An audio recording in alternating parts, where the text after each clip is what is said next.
কানপুর টেস্টের শেষ দিনে কঠিন চ্যালেঞ্জ নিয়ে মাঠে নামে বাংলাদেশ। আগের দিনের দুই অপরাজিত ব্যাটার সাদমান ইসলাম ও মুমিনুল হক দিনের শুরুটা করেন। প্রথম ইনিংসে শতক হাঁকানো মুমিনুলের ব্যাটে স্বাভাবিকভাবেই প্রত্যাশা বেশি, তবে সেই চাপ তিনি নিতে পারেননি। অশ্বিনের ফাঁদ সুইপ করতে গিয়ে উইকেট হারিয়ে ফেলেন মুমিনুল। লেগ স্লিপে দারুণ একটা ক্যাচ কেএল রাহুলের হাতে।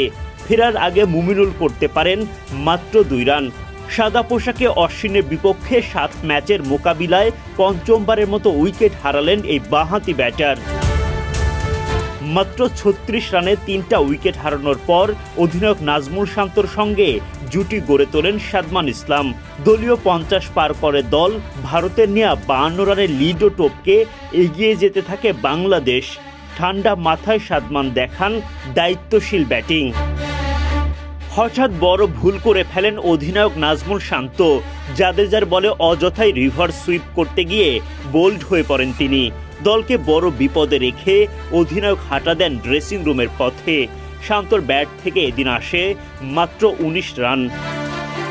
50 পূরণের আগে আকাশদ্বীপের বলে এলবিডব্লিউর ফাঁদে পড়েন সাদমান। ভারতীয়রা রিভিউয়ের সিদ্ধান্ত নেন, যদিও আম্পায়ার্স কলের সুবাদে উইকেট হারাতে হয়নি তাকে।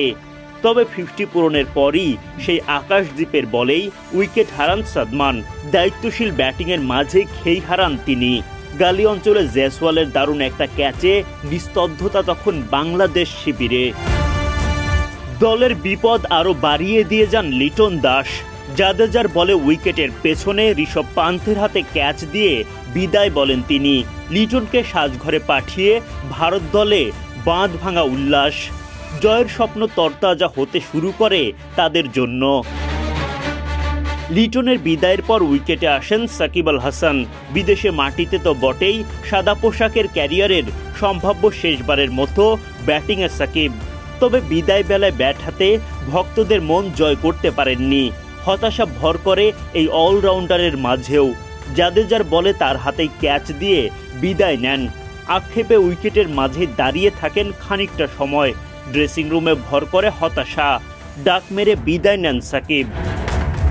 আরেক অলরাউন্ডার মেহেদী হাসান মিরাজ দলের ভরাডুবির 16 আনা পূরণ করেন। জসপ্রীত বুমরার বলে পান্থের হাতে ক্যাচ দিয়ে বিদায় নেন মিরাজ। মাত্র 118 রানের মধ্যে 8 উইকেট হারিয়ে পরাজয়ের দ্বার প্রান্তে পৌঁছে যায় বাংলাদেশ।